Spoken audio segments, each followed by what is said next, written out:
اس case کی detail جو ہے میرے پاس تو ہے نہیں ہے, میں باہر بیٹھا ہوا, اس کی وہ بات میں ڈیٹیل سے نہیں کر سکتا. وہ کس بنیاد کے اوپر اور کیا اس کے اوپر جو ریلیونٹ لا کو انہوں نے کس طرح سے یہ بات کی ہوگی. آبویسلی وہ لیگل ٹیم پوری ان کے پاس بڑی ٹیم آف ایکسپرٹس ہیں جو لائر لیگلی, اور وہ کرمنل لا کے اوپر ان کی دسترس بھی ہے اچھی. تو اس لہذا وہی اس کے متعلق بیسٹ رائے بھی دے سکتے ہیں, اور انہوں نے کسی بات کو سوچ کے یہ فیصلہ اگر کیا ہوگا تو, کیونکہ I am not in position. اوپر صاحب کو جو سابق آرمی چیف جنرل باجوہ صاحب کو بطور گواہ بلانا چاہتے ہیں عمران خان, اس کا مستقبل کیا ہوگا؟ ہاں ان کو تو بلایا جا سکتا ہے, باجوہ صاحب کو تو بلایا جا سکتا ہے بالکل. کیا یہ ملزم کا رائٹ ہے کہ جس کو چاہے اپنے حق میں بطور گواہ پیش کر سکے؟ ان کو تو بطور گواہ بلایا جا سکتا ہے, اس میں پھر رائٹ ٹو کراس ایگزامینیشن تو ہوتا ہے, اپوزنگ کاؤنسل بھی کریں گے ان کے اوپر کراس ایگزامینیشن کریں گے, اور کیونکہ اوپن ٹرائل ہوگا تو وہ سارے سب کو پتہ بھی لگے گا کیا انہوں نے بات کی اور کیا اس کے اوپر کراس ایگزامینیشن کیا گیا, اور cross as a result of cross examination انہوں نے کیا کیا اور مزید باتیں کیا بتائی ہیں یا کی ہیں. تو وہ تو it can be part of trial, اور اس میں یہ بات تو سامنے آ سکتی ہے اس کی ڈیٹیل. تو احمد صاحب, کیا یہ ملزم کا رائٹ ہوتا ہے کہ وہ جس کو چاہے بطور گواہ اپنے کیس میں اپنی طرف سے پیش کر سکے؟ جی, اس کا رائٹ ٹو ڈیفینس جو ہے نا, ملزم کا جو رائٹ ٹو ڈیفینس ہے اس کے اندر وہ اپنی لسٹ آف وٹنسز بھی وہ دے سکتا ہے کہ میں نے ان گواہوں کو بلانا چاہتا ہوں اپنے ڈیفینس کے لیے, اور ان کو بلایا جائے. بعض اوقات ایز کورٹ وٹنس بھی عدالت بلا لیتی ہے, ورنہ وہ اپنی جو لسٹ آف وٹنسز جو ہے جو کوئی ملزم اپنی دے گا تو اس کے مطابق بھی ان کو بلایا جا سکتا ہے کورٹ کے اندر. یہ تو کیونکہ اس میں کانسٹیٹیوشن کے مطابق جو ہے, میں بتاؤں آرٹیکل 10A جو ہے وہ رائٹ ٹو ڈیفینڈ دیتا ہے نا, کہ پورا پروسیجر جب تک اپلائی نہیں کرے گا, پوری طرح رائٹ آف ڈیفینس نہیں ملے گا, تو اس کا مطلب ہے کہ ریکوائرمنٹ آف لا پوری نہیں ہوتی ہے, تو فنڈامنٹل رائٹس جو ہیں وہ انفرنج ہوں گے. لیکن ہم نے توشہ خانہ کیس میں یہ دیکھا کہ جو جج تھے ہمایوں دلاور, انہوں نے عمران خان صاحب کے کچھ وٹنسز کو انٹرٹین نہیں کیا. ان کے لائر چاہتے تھے کہ کچھ لوگوں کو بطور گواہ پیش کریں, لیکن جج نے اس کو فیسیلیٹیٹ نہیں کیا. وہ بالکل جج نے بالکل انلیگل کیا ہے. It was gross misconduct committed by the جج جو انہوں نے کیا ہے. یہ تو ملک میں ہمارے نظام خراب ہے, ورنہ جس طریقے سے جج نے یہ حرکت کی ہے بڑی اوپر کی عدالت میں جہاں یہ اپیل جائے تو اس کے خلاف بھی ایک اسٹرکچر بھی پاس کیا جا سکتا ہے. بالکل غلط ہے. رائٹ ٹو ڈیفینڈ جو ہے یہ انہیرنٹ رائٹ ہے آف ایوری ایکیوز پرسن کہ اس کو رائٹ ٹو ڈیفینڈ ہونا ہے. یہ آرٹیکل 10A کی کلیئر اور بلیٹنٹ نیکڈ وائلیشن ہے آف دی کانسٹیٹیوشن.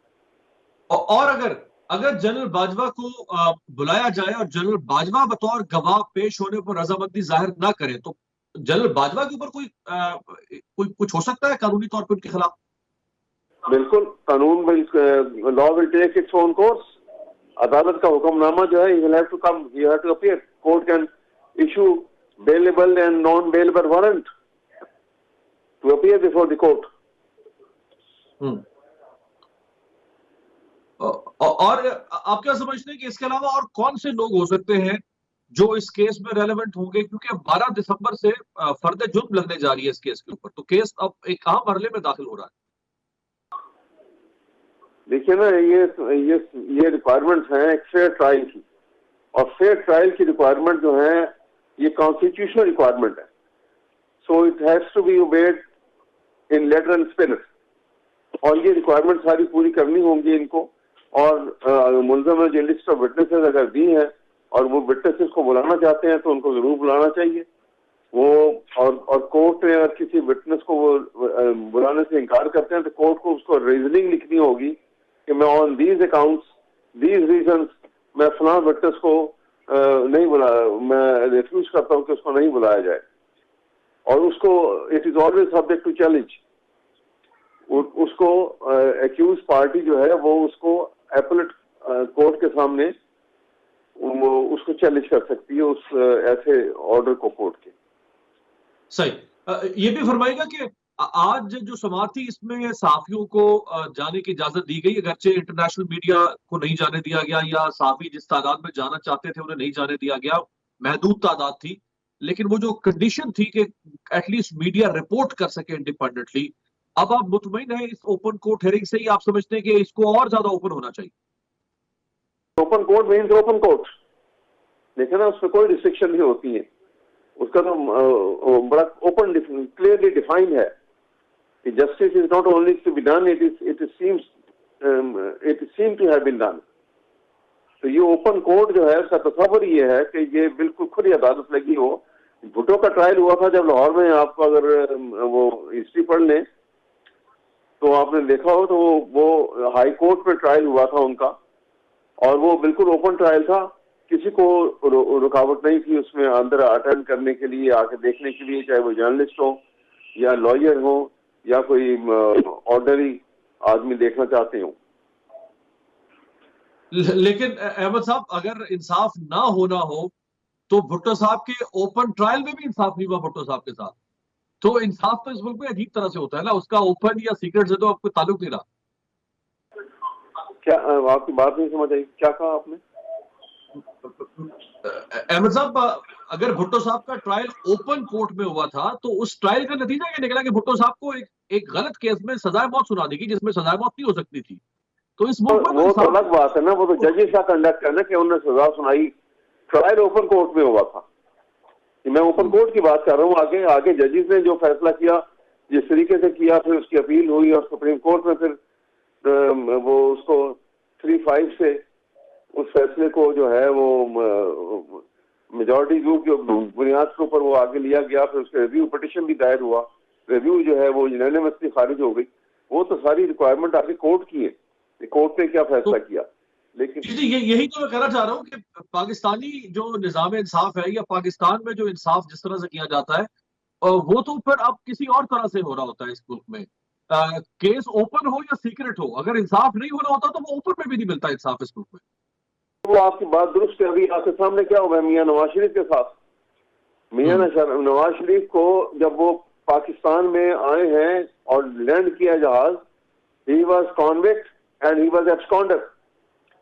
پاکستان کی کسی عدالت نے اس سے پہلے کانوکٹ ایبسکانڈر کو جو ہے وہ پری اریسٹ بیل جو ہے وہ پروٹیکٹڈ بیل نہیں دی کبھی، کیونکہ وہ ہی از ناٹ انٹائٹلڈ. جو بندہ فیوجیٹو ٹو لا ہوگا اور کانوکٹ بھی ہوگا تو اس کو کوئی کنسیشن کی نہیں مل سکتی عدالت سے، لیکن اس کو دی گئی. ناٹ اونلی یہ دی گئی بلکہ اس کو پبلک میٹنگ اٹینڈ کرنے کا موقع بھی دیا گیا. اور پھر اس کے بعد آپ نے دیکھا کہ اس کو بری کس طرح کیا گیا. یہ انصاف کا یہ قتل عام ہوا ہے، اور قتل بھی کیا انصاف کو اور بری بھی کر دیا اس کو، کیونکہ ان کی کہتے ہیں کہ ان کے جائیداد کا ثابت نہیں ہو سکی. وہ جائیداد تو آج بھی ان کے پاس ہے، وہ وہاں سے اسی جائیداد اسی گھر سے نکل کے اسی بلڈنگ سے نکل کے آئے تھے، اور آج بھی ان کے قبضے میں تصرف میں بھی ہے، جس کو کہہ رہے ہیں کہ یہ پتہ نہیں لگا. یہ تو انتہا ہوئی ہے. میں تو بلکہ یہاں تک کہوں گا کہ اگر یہ بات ہے تو ان کو چاہیے کہ وہ جج صاحب جو ہیں یہ میاں نواز شریف کو ایک ریڈ کارپٹ کے اوپر کسی خوبصورت عالیشان کرسی پہ بٹھائیں اور ان کے سر کے اوپر کرپشن کے بادشاہ کا تاج بھی پہنا دیں. بہت بہت شکریہ، بہت بہت شکریہ. سابق ایڈوکیٹ جنرل پنجاب پاکستان تحریک انصاف کے رہنما ماہر آئین و قانون احمد عبید صاحب ہمارے ساتھ موجود تھے. بریک پر جاتے ہیں، بریک سے واپسی پہ بات کریں گے. پاکستان پیپلز پارٹی سندھ میں اس وقت لیول پلینگ فیلڈ کا شکوہ یا دھبا ان پر لگ رہا ہے کہ وہ اپنے مخالفین کو نہیں دے رہی. بریک کے بعد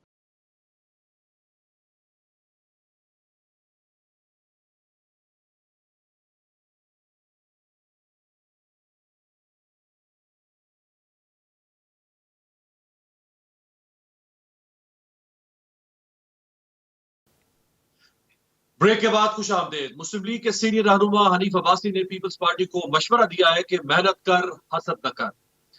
انہوں نے یہ بھی کہا کہ پیپلز پارٹی کے ساتھ مل کر حکومت بنانے سے بہتر ہے کہ نون لیگ حکومت بنائے ہی نہیں. پیپلز پارٹی کے مرکزی ترجمان فیصل کریم کنڈی نے نون لیگی رہنما حنیف عباسی کے انٹرویو کے رد عمل میں کہا ہے کہ شہباز شریف پیپلز پارٹی کی وجہ سے ہی تو وزیر اعظم بنے تھے. آج نون لیگ عوام میں جانے سے ڈر رہی ہے. یہ لوگ تو پنجاب کے عوام میں جا تک نہیں سکتے. یہ لاڈلے نہیں بن سکتے بلکہ یہ بیساکھیوں کی تلاش میں. دوسری جانب پیپلز پارٹی کے دیگر رہنماؤں نے بھی سوال اٹھایا ہے کہ 3 بار وزیر اعظم بننے والے نواز شریف نے ملک کے لیے کیا کیا. پیپلز پارٹی کے رہنما شرجیل میمن نے نون لیگی قیادت پر تنقید کرتے ہوئے کہا ہے کہ نون لیگ نے صرف لاہور کو ہی پورا پاکستان سمجھ رکھا ہے. انہوں نے یہ بھی کہا کہ اب پیپلز پارٹی فرنٹ فٹ پر کھیلے گی. یہاں سوال یہ ہے کہ کیا نون لیگ اور پیپلز پارٹی کے رہنماؤں کے یہ بیانات صرف اپنے سپورٹرز کا لہو کروانے کے لیے ہے یا واقعی اب دونوں جماعتوں کی اپنی اپنی سولو فلائٹ ہوگی؟ عموماً حکومت سازی کے موقع پر دونوں بڑی جماعتیں مساق جمہوریت کے نام پر اکٹھی ہوتی رہی ہیں. تو کیا 2024 کے انتخابات کے بعد یہ روایت نہیں دہرائی جائے گی؟ دیگر تفصیلات کے مطابق سندھ اور کراچی میں پیپلز پارٹی کے خلاف بننے والے اتحاد نے اب سیٹ ایڈجسٹمنٹ پر معاملات طے کرنا شروع کر دیے. تو کیا پیپلز پارٹی سندھ میں اس نئے گرینڈ الائنس کا مقابلہ کر پائے گی؟ مزید یہ کہ بلاول بھٹو اور پیپلز پارٹی کے کئی رہنما مسلسل نون لیگ کو مہنگائی لیگ کراتے رہے. یعنی وہ پی ڈی ایم حکومت کی 16 ماہ کی بدترین کارکردگی کا سارا ملبہ صرف نون لیگ پر ڈال رہے. یہاں سوال یہ ہے کہ اگر شہباز شریف کو وزیر اعظم پیپلز پارٹی نہیں بنوایا تھا تو کیا وہ بھی اس بدترین مہنگائی کی ذمہ دار نہیں ٹھہرائے گی؟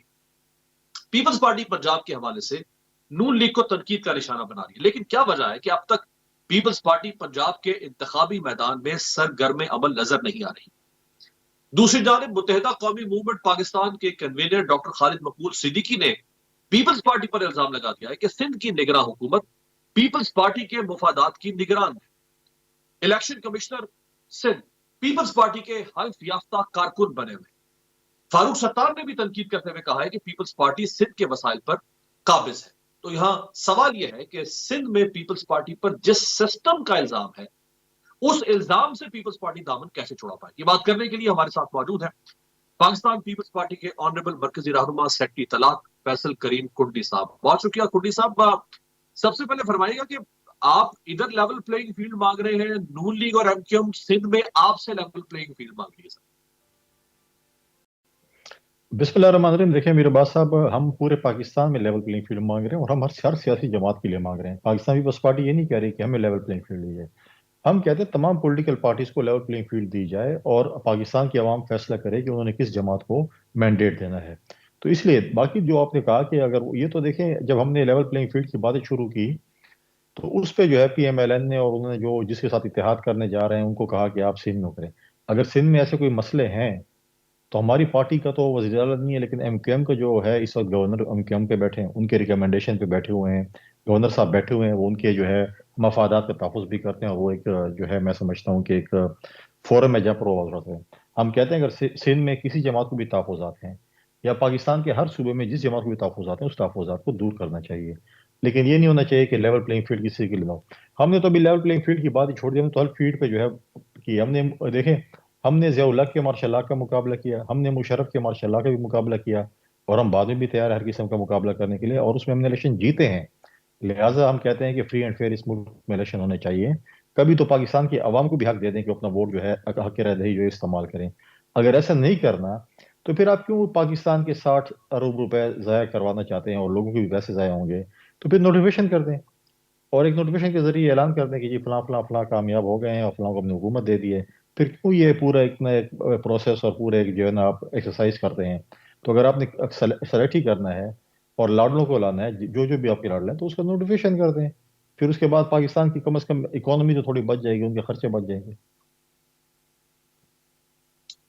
کنڈی صاحب, یہ جو مہنگائی لیگ بار بار بلاول فرما رہے ہیں نون لیگ کے بارے میں, مہنگائی لیگ مانا کہ پرائم منسٹر نون لیگ کے تھے شہباز شریف, کچھ اور اہم وزارتیں بھی نون لیگ کے پاس تھیں, لیکن پیپلز پارٹی کو پہلی بار حکومت میں تو نہیں ہے نا. پیپلز پارٹی جانتی ہے کہ حکومت کا مطلب یہ ہے کہ کابینہ میں شامل تمام افراد اور تمام جماعتیں برابر کی حصہ دار ہیں. اگر اچھا کچھ ہو رہا ہے تو بھی حصہ دار ہے, اور اگر کچھ برا ہو رہا ہے تو پھر بھی حصہ دار ہے. تو اب یہ کیسے ہو سکتا ہے کہ جو برا ہوا اس دور میں وہ آپ کہیں یہ تو نون لیگ کے کھاتے میں ہے اور جو اچھا ہوا اس میں چلے ہم بھی شریک ہیں. بلاول کہتے ہیں کہ وزارت خارجہ کا پوچھے وہ کتنی اچھی میں نے چلائی ہے. تو بھائی وہ آپ نے بالکل اچھی چلائی ہوگی لیکن وزارت خزانہ میں بھی آپ برابر کے شریک ہیں جو کہ اب کابینہ میں بیٹھے تھے.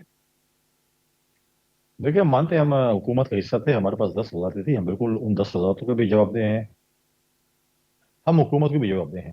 لیکن بات یہ ہے کہ ہم تو کہتے ہیں, دیکھیں پی ایم ایل این کے جو ترجمان آتے ہیں بات کرتے ہیں, وہ کہتے ہیں میاں صاحب کے پچھلے دور کی بات کریں. کبھی انہوں نے شہباز شریف کو آن کیا ہے, کبھی انہوں نے 16 مہینے کی بات کی ہے.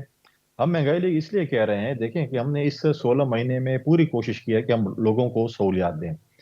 ہمارے پاس جو وزارت خارجہ ہے وہ اپنی جگہ پہ ہے, اس سے عوام کا دیں تو اس میں ملک کی بہتری تھی, اس کی بات کریں. ہمارے جو ہے ہمارے پاس جو بے نظیر انکم سپورٹ پروگرام تھا, ہم نے ان کے جو قسط تھی جو کہ 7,000 تھی, اس کو ہم نے 8,500 کر دی. ان مشکلات میں بھی ان کے بچوں کی فیس بھی بڑھائی. ہم نے لڑے, ہم نے کہا کہ 50% تنخواہیں بڑھنی چاہیے سرکاری ملازمین کی, جس کا ہم 35% ہمیں کوشش کے باوجود ہمیں جو ہے ہم اس میں جو ہے وہ ہوئی, ہم سمجھتے ہیں کہ کامیابی ہوئی کہ ہم 35% بڑھا سکے. ہم تو یہ کہہ رہے تھے, ہم نے تو جو مشاورت ان کے ساتھ کرتے تھے, پرائم منسٹرشپ اور فائنانس منسٹری جو ہے وہ پی ایم ایل این کے ساتھ تھی. ہماری تو یہ تھی کہ ہم سپورٹ یا ہم اس میں لڑے, جیسے سندھ میں مکانات گرے, لوگوں کے فلڈ میں گرے, ان کے لیے ہم لڑے, جو جو چیزیں تھیں ہم اس کے لیے لڑے, ہم نے لڑی. لیکن ویٹو پاور جو پرائم منسٹر اور فائنانس منسٹر کے پاس تھا انہوں نے کرنا تھا. لیکن آج بھی اپنی وزارتیں کیا جواب دہ ہیں. لیکن پی ایم ایل این کو آپ نے بھی انٹرویوز کیے ہوں گے, پریس کانفرنس بھی دیکھی ہوں گی, کبھی انہوں نے اون کیا 16 مہینے کی حکومت کے 16 مہینے شہباز شریف صاحب حکومت میں تھے. ہم تو یہ کہتے ہیں کہ عوام کے لیے مسائل کے لیے بات کریں. لیکن جو پرابلم یہ ہے پنجاب کے پولیٹیشنز کا, خاص کر جب یہ اقتدار میں آتے ہیں تو ان کا کام ہوتا ہے کہ پولیٹیکل وکٹمائزیشن کریں, اپنے سیاسی مخالف کو کس طرح ہم جو ہے وہ نیچے دکھا سکیں, ان کے خلاف ایف آئی آریں کاٹیں, ان کو جیلوں میں ڈالیں, ان کے اوپر پولیٹیکل وکٹمائزیشن کریں جو کہ بھی اس پارٹی کا وزیر نہیں ہے. تو یہ ٹائم تو اسی میں ضائع کرتے ہیں, عوام کے متعلق سوچتے نہیں ہے کہ عوام کے لیے ہم نے کیا کرنا ہے. تو جب آپ کو 16 مہینے ہو تو آپ اس میں اگر ٹائم ضائع کریں گے تو عوام کے متعلق آپ کیا سوچیں گے. لہٰذا یہ ایک انفارچونیٹ ہے پاکستان میں کہ یہ پولیٹیکل وکٹمائزیشن کا جو کلچر جو ہے خاص کر وہ نہیں ہے. ہماری 2008 سے 13 تک حکومت دیکھیں, کوئی پولیٹیکل قیدی جیل میں نہیں تھا, کسی کے ساتھ پولیٹیکل وکٹمائزیشن نہیں ہوئی. لیکن افسوسناک امر یہ ہے کہ خاص کر پنجاب سے جب وزیر اعظم آتے ہیں, چاہے وہ پی ٹی آئی کی حکومت تھی چاہے پی ایم ایل این کی جو حکومت تھی, پولیٹیکل وکٹمائزیشن, پرچے کاٹو بھائی, اپنے ٹرانسفر پوسٹنگ کرو, اپنے پولیٹیکل اپوننٹ کو جو ہے اس کو مطلب نیچے دکھانے کے لیے پتہ نہیں کیا کچھ کرو, جو کہ میں سمجھتا ہوں کہ بڑا انفارچونیٹ ہے اس ملک میں. اچھا کنڈی صاحب, آخری جو ایک دو تقاریر تھی بلاول صاحب کی اس میں انہوں نے کہا کہ یہ انتظامیہ کی مدد سے نون لیگ پنجاب میں آگے آنا چاہتی ہے. تو انتظامیہ سے مراد ہے کہ نگران حکومت یا تو کسی اور پر الزام لگاتے جو نہیں لگایا آپ نے, تو چونکہ انتظامیہ کا تو اس کا مطلب ہے نگران حکومت. اب وہ آپ پر الزام لگا رہے ہیں کہ جو سندھ کی نگران حکومت ہے وہ آپ کے مفادات کا تحفظ کر رہی ہے, چونکہ مقبول باقر صاحب کو آپ نے لگایا نگران چیف منسٹر. دیکھیں یہ تو آپ کی وہ سوچ ہو سکتی ہے کہ ہم نے اس کو لگایا, ہم نے نہیں لگایا. اگر ہم لگاتے تو ہم کسی اور کو بھی لگا سکتے تھے. لیکن جہاں تک ہم کہتے ہیں سول, دیکھیں جو ادارے پولیٹیسائز ہوں گے, پالیٹکس کریں گے, ہم ان کو, چاہے وہ اسٹیبلشمنٹ کیوں نہ ہو, فوج کیوں نہ ہو, اگر ہمیں کمپلینٹ ملے گی ہم بالکل اس کے اوپر بات کریں گے. لیکن امیر عباس صاحب آپ مجھے بتائیں, آپ نے دیکھا, آپ کی اسکرین نے پوری دنیا کو دکھایا نا کہ ایک ہائی کمشنر نے سی آف کیا ایک فارمر پرائم منسٹر کو. کبھی کسی اور فارمر پرائم منسٹر کے ساتھ یہ سلوک برطانیہ میں کسی اور ملک میں ہوا تو مجھے بتا دیں. تو وہ کس کے انڈر ہے؟ وزارت خارجہ کے انڈر ہے. اس پہ حکومت نے کیا ایکشن لیا؟ نہیں لیا. پنجاب میں جب وہ لینڈ کرتے ہیں, اسلام آباد میں لینڈ کرتے ہیں, ان کے فنگر پرنٹ اسٹیٹ لانچ میں لگائے جاتے ہیں. ہم نے پی ٹی آئی کے چیئرمین کے لیے کہا کہ ان کی حاضری دروازے کے اوپر, کورٹ کے دروازے کے اوپر غلط تھی, تو کیا وہ حرام تھی؟ تو اگر آپ فنگر پرنٹس لگا رہے ہیں اسٹیٹ لانچ میں تو حلال ہے. اگر آپ کہیں کہ آپ کو اگر پنجاب میں جو پروٹوکول کہیں یا جو آپ کے ساتھ رویہ اختیار کیا جا رہا ہے سویلین حکومت کی طرف سے, آپ کو کمشنر بھی ریسیو کرے, آپ کے پاس اس علاقے کی پولیس بھی آئے اور آپ کو ریسیو کرے, ان کے آفیسرز ہیں, تو کسے کہنے پہ جائیں گے؟ سویلین حکومت. کیا باقی فارمر پرائم منسٹر کے ساتھ یہ سلوک ہو رہا ہے؟ اگر ہو رہا ہے تو میں کہتا ہوں بالکل اچھی بات ہے. اگر نہیں ہو رہا اور ایک کے ساتھ ہو رہا ہے تو پھر تو دیکھیں سب. اور یہ وتیرہ رہا پی ایم ایل این کا, انہوں نے ہمیشہ اداروں کو سیاست میں دھکیلا ہے اور یہ تاثر دینا چاہتے ہیں کہ ادارے ہمارے ساتھ ہیں, پولیٹیکل پارٹیز ان کے خلاف ہو جائیں تاکہ وہ ہمیں اور سپورٹ کریں. اور ہم اگر وہ اتنے ہی تگڑے ہیں, پنجاب میں اگر انہوں نے لاہور میں ایک جلسہ کیا اس کے بعد خاموشی کیوں اختیار کر لی؟ 120 سیٹیں کہنے والے مجھے بتائیں کہ جب شہباز شریف صاحب وزیر اعظم تھے, حمزہ شہباز صاحب وزیر اعلیٰ تھے, آخری الیکشن ضمنی 20 سیٹوں پہ ہوا, اس میں سے 19 ہارے اور ایک جیتے. لیٹسٹ الیکشن تو یہی تھا، اور لیٹسٹ الیکشن کے مطابق تو جو ہے ان کو 99% جو ہے وہ شکست ہوئی. اب وہ کہہ رہے ہیں پنجاب میں 120 سیٹیں لے کے جا رہے ہیں. جو 20 سیٹیں نہیں جیت سکتے ضمنی الیکشن میں، وہ 120 سیٹوں کی باتیں کرتے ہیں. تو اب کیا بولے اس کے اوپر. صحیح. آخر میں کنڈی صاحب، آخر میں فرمائے گا کہ پنجاب سے سیٹیں لیے بغیر آپ پرائم منسٹر کیسے بن سکتے ہیں؟ صرف سندھ کی نشستوں سے تو آپ پرائم منسٹر نہیں بن سکتے نا، چونکہ بار بار زرداری صاحب بھی دعویٰ کر رہے ہیں کہ اگلا وزیر اعظم بلاول ہے، بلاول صاحب خود بھی کہہ رہے ہیں کہ مجھے وزیر اعظم بنائیں. تو پنجاب میں آپ جان ہی رہے ہیں، پنجاب میں کیمپین، پنجاب میں جلسے، پنجاب میں کچھ ہو نہیں رہا، بغیر پنجاب کے وزیر اعظم بن نہیں سکتے، تو پھر وزیر اعظم کیسے بن جائے گا؟ دیکھیں ہم نے اپنے اس کے اوپر ہوم ورک کیا ہوا ہے. بالکل بلاول صاحب ہمارے انشاءاللہ وزیر اعظم ہوں گے. آپ نے دیکھا کہ میٹھی میں ایک جلسہ ہوا، اس کے بعد بلاول بھٹو زرداری صاحب خیبر پختونخوا کی وزٹ پہ ہے، وہاں پر 5-6 کنونشنز ہوئے. پھر یہ جو ہے کوئٹہ میں ہمارا یوم تاسیس تھا، اور دوبارہ 7 تاریخ سے ہمارے خیبر پختونخوا کے سیکنڈ فیز کنونشنز کے شروع ہو رہے ہیں. اس کے بعد پنجاب جا رہے ہیں، اور جیسے الیکشن شیڈول آئے گا تو ہم جو ہے وہ اپنی الیکشن مہم شروع کریں گے. ہمارے ساؤتھ پنجاب میں ہماری جو ہم نے جو ہوم ورک کیا ہوا ہے، ٹھیک ہے ہم مانتے ہیں کہ ہم سینٹرل پنجاب میں کمزور ہیں، لیکن ساؤتھ پنجاب میں ہماری مضبوطی ہے. ہم خیبر پختونخوا سے بھی اچھے رزلٹ لے کے آئیں گے، اور بلوچستان سے بھی لے کے آئیں گے، اور ہم اتحادی جماعتوں کے ساتھ مل کر جو ہے ہم حکومت بنائیں گے. کچھ اتحاد ابھی ہو رہے ہیں الیکشن سے پہلے، اور کچھ اتحاد ہوں گے الیکشن کے بعد. ہم نے الیکشن کے بعد کے اتحاد پہ فوکس کیا ہوا ہے. آپ دیکھیں کہ جیسے میں نے کل بھی کہا تھا کہ جب شہباز شریف صاحب وزیر اعظم بنے تھے تو میجورٹی سیاسی جماعتوں نے جو ہے اپنے پریزیڈنٹ زرداری صاحب کو کہا تھا کہ آپ ہمارے گارنٹر بنے تو ہم شہباز شریف صاحب کو ووٹ کرتے. تو ہم نے جو ہے اس کی گارنٹی دی. تو کیا جو ہے زرداری صاحب اپنے بیٹے کے گارنٹر نہیں بنیں گے؟ اپنے بیٹے کو وزیر اعظم نہیں بنانا چاہیں گے؟ تو اس لیے ہم کہہ رہے ہیں کہ انشاءاللہ جو اتحاد بنے گا الیکشن کے بعد، وہ انشاءاللہ ایک گیم چینجر ہوگا، نمبر گیم کے مطابق ہوگا، اور انشاءاللہ پاکستان پیپلز پارٹی اس میں حکومت بنائے گی. تو کوئی الیکٹیبلز ہیں پنجاب سے جو کنڈی صاحب آپ کے ساتھ شامل ہوں، بڑے نام؟ چونکہ پنجاب کی سیاست تو خالصتاً الیکٹیبلز کی سیاست بن چکی ہے، اور اسی لیے الیکٹیبلز نون لیگ کے پاس جا رہے ہیں، جو کہ ان کو نظر آ رہا ہے کہ نون لیگ کا سیاسی مستقبل پنجاب میں ہو سکتا ہے. تو کچھ الیکٹیبلز ہیں جو آپ کے ساتھ شامل ہوں؟ امیر عباس صاحب، یہ الیکٹیبلز 20 تو پہلے بھی تھے، جب ضمنی الیکشن تھا وہ الیکٹیبلز ہی تھے نا، اور آئے تھے ان کے پاس. اور جب وہ الیکشن لڑے تو الیکٹیبلز کا کیا حال کیا عوام نے؟ 19 سیٹیں ہاری. تو الیکٹیبلز پہ منحصر نہیں ہوتا. الیکٹیبلز بالکل ڈیفینیٹلی میٹر کرتے ہیں، الیکٹیبلز بھی کرتے ہیں، لیکن سب سے زیادہ عوام میٹر کرتی ہے. عوام پہ جو انگوٹھا ہے نا، یہ میٹر کرتا ہے. جس الیکشن کے دن انگوٹھا جو ہے نا وہ ان کے اپنے کنٹرول میں ہوگا، اور انہوں نے کس جماعت کو ووٹ کرنا ہے انہوں نے فیصلہ کرنا ہے. لہٰذا ٹائم آنے دے 8 فروری کو، انشاءاللہ تعالیٰ جو ہے وہ ٹھیک ہے. میں نے پہلے بھی کہا کہ ہم مانتے ہیں کہ ہم سینٹرل پنجاب میں کمزور ہیں، لیکن اوور آل پاکستان میں انشاءاللہ ہم اتحادی جماعت کے ساتھ مل کر حکومت بنائیں. کوئی بھی دیکھیں، کوئی جماعت بھی اس وقت اس پوزیشن میں نہیں ہے کہ وہ سمپل میجورٹی لے سکے، جو کہ میرا ایک تجزیہ ہے، شاید میں غلط ہوں. تو اتحادوں کی وجہ سے، اتحاد کی وجہ سے ہے، اور اس کا تجربہ جو پریزیڈنٹ زرداری کے پاس ہے، میں سمجھوں پاکستان میں کسی کے پاس بھی نہیں ہے. اور صحیح. انشاءاللہ تعالیٰ اتحادی جماعتوں کے ساتھ مل کر انشاءاللہ ہم حکومت بنائیں گے. بہت بہت شکریہ فیصل کریم کنڈی صاحب، سیکرٹری اطلاعات پاکستان پیپلز پارٹی، سابق ڈپٹی اسپیکر قومی اسمبلی، ہمارے ساتھ بات کر رہے تھے. ایک بریک پہ جاتے ہیں، بریک سے واپسی پہ بات کریں گے غزہ کی تازہ ترین صورتحال، جہاں جنگ بندی کے بعد جنگ پھر چھڑ چکی ہے.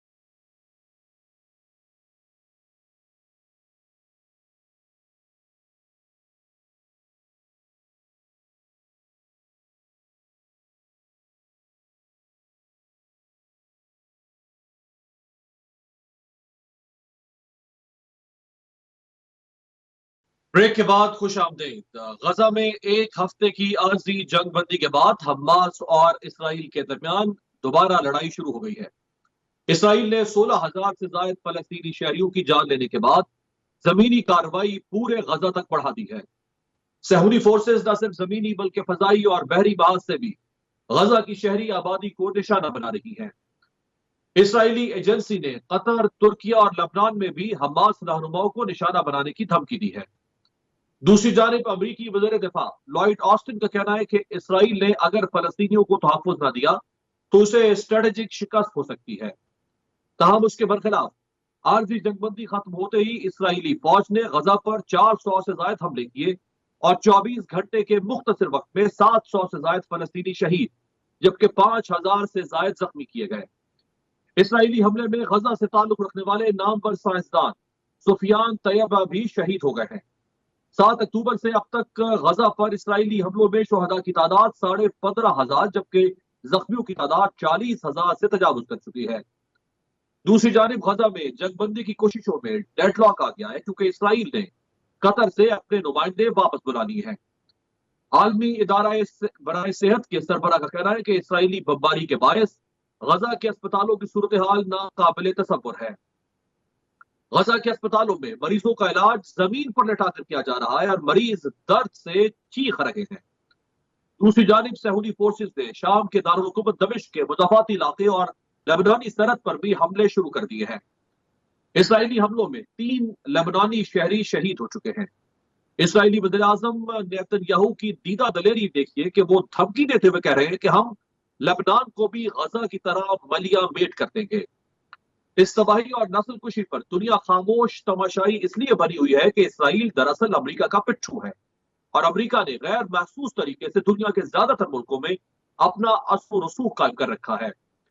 امریکی دارالحکومت واشنگٹن کی امریکن یونیورسٹی کے پروفیسر ڈیوڈ وائن کے مطابق جولائی 2021 تک دنیا کے 80 ممالک میں امریکہ کے 750 فوجی اڈے قائم ہیں، جبکہ دنیا کے 159 ممالک میں امریکہ کے 1,73,000 فوجی تعینات ہیں۔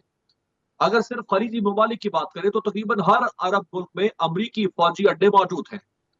ترکیہ میں امریکہ کا ایئر بیس موجود ہے جہاں 50 بمبار طیارے نیوکلیئر گریوٹی کے ساتھ لیس ہر وقت تیار کھڑے۔ امریکہ کا سب سے بڑا ایئر بیس قطر میں واقع ہے جو 60 ایکڑ پر مشتمل ہے جہاں 100 فائٹر جیٹ تیار کھڑے ہیں۔ اس کے علاوہ کویت، بحرین، اردن، سعودی عرب، متحدہ عرب امارات، عراق، عمان، شام اور لبنان میں بھی امریکی اڈے موجود ہیں۔ صاف ظاہر ہے کہ غزہ میں اسرائیل کی جانب سے کھلا فلسطینیوں کی نسل کشی پر دنیا کی بے حسی کی وجہ اسرائیل نہیں بلکہ امریکہ ہے۔ امریکی پارلیمنٹ میں بھی اب تو فلسطینیوں کے حق میں اور اسرائیل کے خلاف احتجاج جاری ہے۔ امریکہ میں اسرائیلی قونصلیٹ کے باہر احتجاج کرتے ہوئے ایک شخص نے خود کو نذر آتش کر لیا ہے۔ اسی طرح امریکی یہودی بھی فلسطینیوں کے حق میں مظاہرے کر رہے ہیں۔ دنیا بھر میں اسرائیلی جارحیت کے خلاف مسلمانوں کے علاوہ دیگر مذاہب کے لوگوں کی بڑی تعداد سراپا احتجاج ہے۔ صورتحال ابھی بھی چند دن میں بہتر ہوتی دکھائی نہیں دے رہی۔ آپ سے ملاقات ہوگی کل، دیکھتے رہیے گا جمہوریت۔